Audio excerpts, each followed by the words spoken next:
Merci à Instant Gaming qui sponsorise la vidéo. Instant Gaming est un site de clés en ligne où vous pouvez acheter des jeux moins chers, c'est le site que j'utilise afin d'avoir de grosses réductions. Actuellement il y a un concours dans le lien de la description où vous pouvez tenter de gagner le jeu de votre choix, marquez juste votre jeu et cliquez sur participer. Bon courage à tous et bonne vidéo. Avoir des pouvoirs ça peut être cool, comme voler, avoir une super force ou encore une vision à rayon X. Mais parfois les faiblesses qui vont avec sont bien chiantes. Tiens, prenez le plus grand super-héros du monde, Superman. Le gars il est faible face à des morceaux de sa propre planète. C'est complètement con, non? Eh bien, croyez-moi, aujourd'hui, je vais vous prouver qu'il existe bien plus débiles, même parmi les héros les plus populaires. Alors, c'est parti pour explorer les faiblesses les plus ridicules de nos chers super-héros Marvel, DC et même Indé. Allez, c'est parti! Et d'ailleurs, si vous voulez rien rater des secrets de vos héros et vilains de pop culture préférés, abonnez-vous à la chaîne en activant la cloche. Et merci de votre soutien.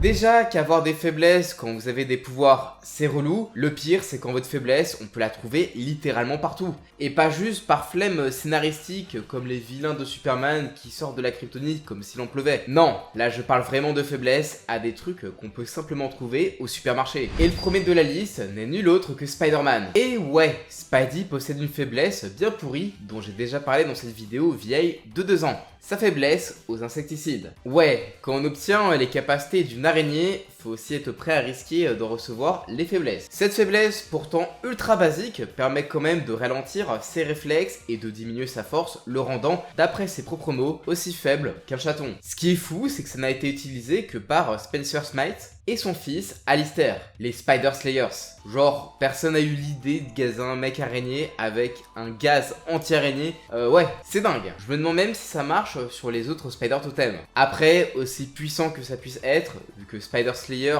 n'est pas un gros méchant de Spidey et qu'ils ont utilisé ça dans les années 70-80, Peter a évidemment réussi à s'en sortir. Un coup parce que Spencer faisait trop le malin et l'autre sur un coup de bol face à Alistair. Après bon, pas besoin d'être Spider-Man pour douiller face à un insecticide, je vous déconseille d'y renifler. Parmi les faiblesses ridicules les plus connues, comment ne pas citer celle des Green Lantern face au bois et à la couleur jaune. Être faible simplement à tout ce qui est jaune, c'est vraiment la blague ultime pour un Green Lantern. Et pourtant, c'est une vraie faiblesse à propos de laquelle Hal a été prévenu dès le premier jour sans poser de questions. En vrai, on apprend grâce à Green Lantern, le retour d'Hal Jordan de Jeff Jones, que cette impureté jaune présente dans la batterie centrale des Green Lantern n'est autre que Parallax. L'entité jaune de la peur, enfermée là par les gardiens, rendant ainsi les anneaux de Green Lantern inefficaces contre la couleur de Parallax. À cause de ça, Hal et les autres lanternes peuvent se faire bolos de façon assez ridicule par tout ce qui est jaune. Le pire, c'est vraiment dans All-Star Batman et Robin du Millerverse. Vous savez, l'univers du Dark Knight Returns. Là, Batman et Robin se sont carrément peints entièrement en jaune dans une salle peinte en jaune pour boire de la limonade qui est jaune avant de voler l'anneau de Hal et de l'humilier en beauté sans qu'il ne puisse rien faire. C'est une faiblesse tellement drôle qu'on la retrouve souvent, que ça soit dans la série Justice League Unlimited, quand Flash balance de la bouffe jaune à travers le bouclier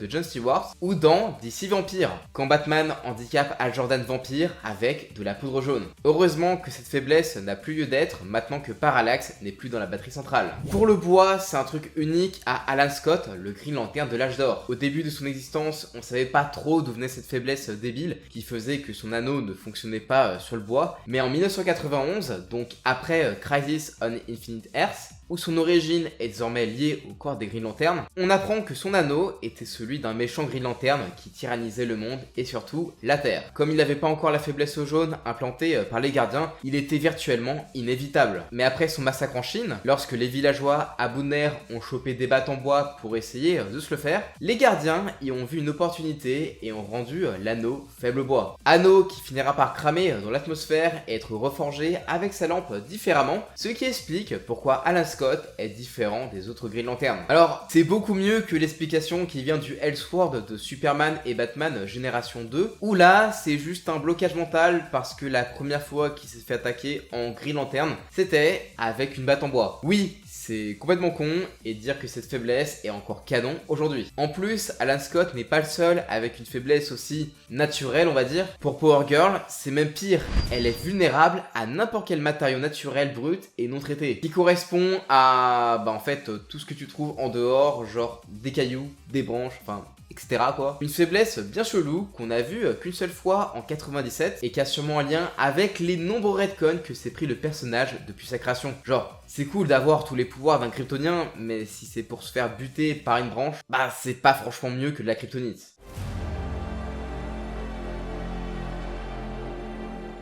En plus des faiblesses ridicules qui annulent ou passent à travers vos pouvoirs, le pire c'est clairement quand ça annule tout simplement tous vos pouvoirs alors que vous étiez genre quelques secondes avant l'équivalent d'un dieu. C'est le cas justement pour le dieu du tonnerre de Marvel, Thor. Il y a bien longtemps, à une époque où il avait encore son alter ego humain, le docteur Donald Blake, Mjolnir avait une condition d'utilisation un petit peu chiante. Si Thor restait loin du marteau plus de 60 secondes, il redevenait Donald Blake et perdait tous ses pouvoirs. Résultat, il suffisait donc pour ses ennemis de séparer une minute Thor et son marteau pour genre le balancer du haut d'un immeuble et bye bye, car se transformer en Thor, c'est pas instantané. Une faiblesse bien relou au quotidien, genre s'il veut faire de la muscu en Thor, il a intérêt de faire que des séries d'une minute, sinon Donald Blake, il va pas tanker ses poids. Et Thor n'est pas le seul personnage divin à perdre ses pouvoirs si facilement. C'est aussi le cas de Lucifer dans la série du même nom. Ici, on a vraiment droit à une des faiblesses les plus cons possibles, l'auto-actualisation. En gros, les pouvoirs des anges comme Lucifer sont psychosomatiques et ça dépend donc de son subconscient. Il se voit comme un monstre, il devient un monstre. Il se voit comme un ange sauveur de la terre, il a des ailes d'ange à nouveau. Et là où ça devient vraiment une faiblesse, c'est quand il est amoureux ou qu'il a des sentiments. Comme ça ne lui est jamais arrivé, il baisse sa garde et donc ça éteint son invulnérabilité. Et il peut mourir. Oui, le diable peut être tué s'il est à côté de la femme qu'il aime. Ou si une personne qu'il aime essaie de le buter. Ouais, ça veut donc dire que l'amour est la faiblesse de Satan. Ironique, non? Et Lucifer n'est pas le seul à être vulnérable à l'amour. C'est aussi le cas du super-héros alcoolique incarné par Will Smith, John Hancock, issu d'une race ancienne vénérée comme des dieux. Hancock possède des super pouvoirs comme la super force, l'invulnérabilité, le vol, l'immortalité et il a un facteur autoguérisseur. Mais tout ça disparaît progressivement lorsqu'il est en contact prolongé avec celle qu'il aime. Sa femme, ou plutôt ex-femme, Marie Humbray. Elle aussi faisait partie de la même espèce que lui, mais quand le couple était ensemble, ils perdaient tout pouvoir, sauf la longévité accrue qui leur a permis de traverser le temps. Après, contrairement à Lucifer, c'est pas immédiat, faut qu'il reste longtemps l'un avec l'autre et il garde quand même un petit peu de super force aussi et il suffit qu'il s'éloigne bien pendant un petit moment pour que les pouvoirs reviennent. Comme quoi, c'est dur d'être amoureux quand on a un super héros. Et même avec tout ça, on n'a pas encore atteint les plus chelous de toutes les faiblesses de super-héros. Et croyez-moi dans le tas, il y a des trucs si cons qu'on se demande qu'est-ce qui a bien pu passer dans la tête des scénaristes. Allez, on commence soft avec un héros dont on a déjà parlé, Spider-Man. Et oui, encore lui. Cette fois, sa faiblesse est bien moins logique et physique que les insecticides, puisqu'on parle de la fameuse Parker Luck, la malchance des Parker. Oui, c'est considéré comme étant une vraie faiblesse, même sur le wiki. En gros, Peter a tellement une poisse intersidérale que c'est devenu un running gag de dire que ça vient de la Parker Luck. Alors après, vu sa vie amoureuse mouvementée, les histoires de clones et les horriblement nombreux soft reboots qu'il a souffert, fallait bien donner un nom à cette malchance. C'est notamment à cause de ça qu'il peut se retrouver limite à poil devant des civils en combat, qu'un clone de Gwen Stacy, pourtant morte, se pointe au pire moment de sa relation avec MJ, que Mephisto se dit « Tiens, et si je bousillais son couple ?» ou encore que sa meuf et lui soient séparés dans une dimension où le temps passe grave plus vite et qu'elles finissent par se mettre avec ce putain de Paul.